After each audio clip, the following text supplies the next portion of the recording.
इस कहानी में बताया जाता है कि सैकड़ों सालों पहले यहाँ इंसानों जैसे दिखने वाले मॉन्स्टर रहते थे जिन्हें टाइटन्स कहा जाता था, और उन लोगों ने सभी लोगों को मारकर खा लिया था। लेकिन जो कुछ बच गए थे उन लोगों ने ऊंची ऊंची दीवार बनाकर उसके अंदर रहने लगे ताकि टाइटन्स दीवार पार करके उन्हें ना मार पाएं। 100 साल बाद हम देखते हैं कि लोग टाइटन्स के बारे में लगभग भूल चुके हैं और सरकार ने दीवार के पार जाने पर आज भी रोक लगा रखी है। दीवार के अंदर रहने वाले लोगों को 3 पार्ट्स में डिवाइड किया जाता है। पहले वो जो बहुत ही अमीर होते हैं और सभी लोगों पर रूल करते हैं। दूसरे वो लोग हैं जो इंडस्ट्री से जुड़े हुए हैं और कामकाज को देखते हैं। तीसरे जो कि सबसे गरीब तबके के होते हैं और खेतीबाड़ी करके अपना जीवन यापन करते हैं। ये तीनों एरिया के लोगों को एक दूसरे के एरिया में जाना सख्त मना होता है। अब एरिया नंबर 3 में रहने वाला एक लड़का जिसका नाम एरिन है, वो इस तरह 4 दीवारी के बीच नहीं रहना चाहता। एरिन काफ़ी होशियार भी होता है। एरिन अपने दोस्तों को बताता है कि वो बाहर की दुनिया घूमना चाहता है। उसे लगता था कि टाइटन्स वाली बात सिर्फ एक झूठ है। एरिन का दोस्त भी काफ़ी टैलेंटेड होता है, उसे कुछ नया करना अच्छा लगता है, लेकिन गवर्नमेंट ने एक्सपेरिमेंट पर रोक लगा रखी होती है क्योंकि गवर्नमेंट को लगता है कि एक्सपेरिमेंट करने से इंसानों के लिए खतरा पैदा हो सकता है। एक लड़की जिसका नाम मिकासा होता है वो एरिन से प्यार करती है, उसके साथ खुश रहना चाहती है। एरिन का फ्रेंड जब भागता हुआ एरिन से मिलने आता है तो वो एक दिन अनजान और अजीब से आदमी से टकरा जाता है, बट वो उसे इग्नोर करके आगे बढ़ जाता है। यहाँ हम देखते हैं कि एरिन एक सीक्रेट जगह पर होता है जहाँ से दूसरे हिस्से के लोगों को देखा जा सकता है। यह एरिन की बहुत ही ज़्यादा पसंद वाली जगह होती है क्योंकि वहाँ कोई आता जाता नहीं था। एरिन डिसाइड कर लेता है कि वो दूसरे एरिया वाली जगह पर जाएगा चाहे जो हो जाए, और इस बात के लिए वो अपने दोस्तों को भी मना लेता है। अब ये लोग आर्मी वालों से बचते हुए दीवार के करीब पहुँच जाते हैं, लेकिन तभी ये लोग पकड़े जाते हैं। बट सोल्जर्स का एक लीडर होता है जो कि इन लोगों को बचा लेता है और इन्हें जाने को बोलता है क्योंकि वो एरिन को बहुत ही ज़्यादा पसंद करता है, क्योंकि एरिन बहुत ज़्यादा टैलेंटेड होता है, ये उसे पता होता है। ये लोग आपस में बात कर रहे होते हैं कि तभी ज़मीन हिलने लगती है। अब ये लोग ऊपर देखते हैं तो इनके होश उड़ जाते हैं क्योंकि एक मॉन्स्टर टाइटन उनकी दीवार तोड़ रहा होता है और उसके बॉडी से आग निकलती रहती है। ये मॉन्स्टर दीवार में होल कर देता है और गायब हो जाता है। यहाँ काफ़ी सन्नाटा छा जाता है। तभी उस होल से काफ़ी सारे टाइटन्स अंदर आने लगते हैं। ये लोग बिल्कुल इंसानों की ही तरह दिखते हैं, लेकिन इंसानों के मुकाबले काफ़ी लंबे होते हैं। अब आर्मी के सोल्जर्स इन टाइटन पर तोप सा हमला कर देते हैं, बट इन टाइटन्स को कुछ नहीं होता और ये लोग काफ़ी जल्दी ठीक हो जाते हैं। इसके बाद टाइटन्स इंसानों पर हमला कर देते हैं और ये इंसानों को पकड़ पकड़ कर खाने लगते हैं और काफ़ी ज़्यादा लोगों को मार देते हैं। चारों तरफ मौत का खेल शुरू हो जाता है। अब सभी लोग एक बड़े से घर में जाने लगते हैं। यहाँ एरिन और मिकासा भी अपने आप को बचाने के लिए उसी बड़े घर की तरफ दौड़ते हैं, लेकिन मिकासा एक छोटी बच्ची और उसकी माँ को बचाने के लिए बाहर ही रुक जाती है। भीड़ इतनी ज़्यादा होती है कि एरिन खुद पे खुद भीड़ से धक्का मुक्की होते हुए अंदर चला जाता है।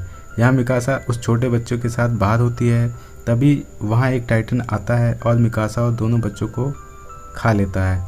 कुछ देर तक यहाँ सन्नाटा छा जाता है। अब एरिन बाहर निकलता है तो देखता है कि बड़े घर की छत को टाइटन्स मिलकर तोड़ रहे हैं और लोगों को खा रहे हैं। मजबूर होकर एरिन शहर की तरफ चला जाता है क्योंकि वो कुछ कर नहीं सकता था। उसके चारों तरफ बर्बादी का माहौल होता है। इसके बाद हम 2 साल बाद के टाइम को देखते हैं। यहाँ हम इंडस्ट्रियल एरिया यानी एरिया नंबर 2 को देखते हैं। ये एरिया अपनी मजबूत दीवारों और ऊंचाई की वजह से काफ़ी सेफ होता है और एरिया 3 के जो सर्वाइवर बच गए थे वो भी यहाँ आ जाते हैं, जिसकी वजह से यहाँ के लोगों को काफ़ी दिक्कत होती है क्योंकि जनसंख्या बढ़ने की वजह से हर चीज़ की प्रॉब्लम यहाँ हो जाती है। अब अगर एरिया 3 के लोगों को अपनी जान बचानी होती है तो उनको एरिया 3 से टाइटन्स को भगाना होगा। इसके लिए उन्हें टाइटन से लड़ना होगा। टाइटन से लड़ने के लिए सोल्जर्स की एक टीम तैयार की जाती है जिससे कि काफ़ी टफ ट्रेनिंग दी जाती है। इस टीम में एरिन और उसका फ्रेंड भी शामिल होता है। इनकी टीम को एक कमांडर लीड कर रहा होता है और वो कमांडर प्लान बनाता है कि हम लोग रात में एरिया नंबर 3 में जाकर उस होल को बंद करेंगे जिसके रास्ते टाइटन्स अंदर आए थे। इसके लिए वो लोग दीवार की ऊपरी हिस्से पर ब्लास्ट करेंगे जिससे कि दीवार के मलबे से दीवार का होल खुद ब खुद बंद हो जाएगा। अब यहाँ एक ट्रेनिंग ऑफिसर इन लोगों को हथियारों के बारे में जानकारी दे रही होती है और बता रही होती है कि कैसे हम इन इक्विपमेंट से उड़ भी सकते हैं, क्योंकि अब इन लोगों को पता होता है कि टाइटन्स की गर्दन के पीछे वार करने से टाइटन्स मर सकते हैं। ये लोग अपने मिशन के लिए निकल जाते हैं। कुछ देर बाद एक लेडी को बच्चे के रोने की आवाज़ सुनाई देती है, तो वो जाके चेक करती है। एरिन भी पीछे पीछे जाता है ताकि वो उसकी हेल्प कर सके, लेकिन ये लोग देखते हैं कि वो बच्चा टाइटन्स का होता है। बच्चे के रोने की वजह से सारे टाइटन्स जाग जाते हैं और इनके पीछे आने लगते हैं।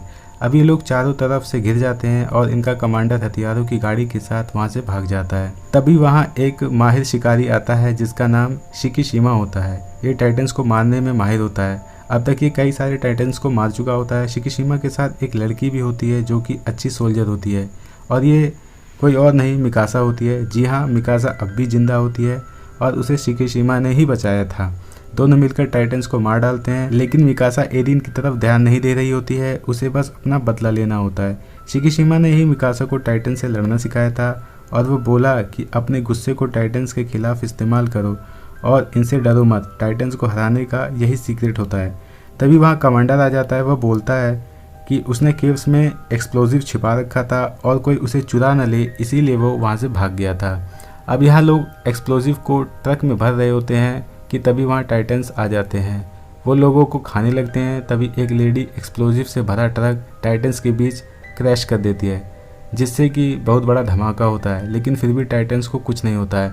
कमांडर ये सब देखकर वहाँ से भाग जाता है। अब एक टाइटन एरिन के फ्रेंड को खाने के लिए उसे अपने मुंह में डालता है। तभी एरिन किसी तरह अपने फ्रेंड को बचाने के लिए वहाँ पहुँच जाता है। एरिन पहले ही अपना एक पाँव टाइटन से लड़ते वक्त खो चुका था और उसे अपने फ्रेंड को बचाते वक्त अपना एक हाथ भी खो देता है। एरिन उस टाइटन के पेट में जा चुका होता है। ये सब देखकर मिकासा उस टाइटन पर हमला कर देती है, लेकिन उसका इक्विपमेंट क्रैश हो जाता है और वो नीचे गिर जाती है। टाइटन उसकी तरफ बढ़ने लगता है, लेकिन तभी उस टाइटन को अपने पेट में कुछ गड़बड़ नज़र आती है और एक दूसरा टाइटन उसके मुंह को फाड़ कर बाहर निकलता है और जोर का धमाका होता है। अब ये टाइटन बाकी के टाइटन को मारने लगता है। जब सब लोग ध्यान से देखते हैं तो पता चलता है कि ये एरिन होता है, जो कि टाइटन्स बन चुका है, लेकिन वो बहुत ही ज़्यादा कमज़ोर हो चुका होता है। तभी शिकीशिमा उसकी गर्दन पर वार कर देता है और टाइटन्स के बॉडी के अंदर से एरिन निकलता है। उसके हाथ और पाँव फिर से रीजनरेट हो चुके होते हैं। अब सब लोग काफ़ी हैरान होते हैं, लेकिन शिकीशिमा एक स्माइल देता है जैसे वो सब जानता हो। यहाँ से स्टोरी फ्लैशबैक में हो जाती है, जहाँ हम देखते हैं कि एरिन के फादर, जो कि एक साइंटिस्ट हैं, एरिन के अंदर कोई वैक्सीन लगा रहे होते हैं, लेकिन एरिन की मदर ऐसा करने से मना कर रही होती है। बट एरिन के फादर बोलते हैं कि इस वैक्सीन की वजह से एरिन आगे चलकर लोगों की जान बचाएगा। तभी वहाँ कुछ सोल्जर आ जाते हैं और एरिन के फादर एरिन और अपने फ्रेंड को छुपा देते हैं। इस समय कोई भी एक्सपेरिमेंट अलाउ नहीं था, बट एरिन के फादर ऐसा कर रहे थे, इसीलिए एरिन के पेरेंट्स को अरेस्ट कर लिया जाता है और उनके रिसर्च में आग लगा दी जाती है। अब स्टोरी प्रेजेंट में शिफ्ट होती है। यहाँ एरिन को बांध कर रखा गया है और ऐसा उस सेल्फिश कमांडर ने किया होता है। एरिन को विश्वास नहीं होता है कि वो एक टाइटन बन गया था, बट वो खुश होता है कि उसने लोगों की जान बचाई। यहाँ कमांडर कहता है कि लोगों को एक्सपेरिमेंट नहीं करना चाहिए और दीवार के अंदर रहना चाहिए, लेकिन तभी एक आर्मी ऑफिसर एरिन के सपोर्ट में बोलता है तो कमांडर उसे गोली मार देता है। यह आर्मी ऑफिसर एरिन के फादर का फ्रेंड होता है, तभी वो एरिन को इतना लाइक करता है। मरने से पहले वो एरिन को बताता है कि इसी कमांडर ने तुम्हारे पेरेंट्स को भी मारा था। ये सुनने के बाद एरिन और उसके साथी कमांडर के खिलाफ हो जाते हैं और तभी वहाँ एक टाइटन आ जाता है और एरिन को पकड़ लेता है। अब सब लोग उसे रोकते हैं, लेकिन वो सबको रास्ते से हटाता जाता है। इस लड़ाई में कमांडर मारा जाता है।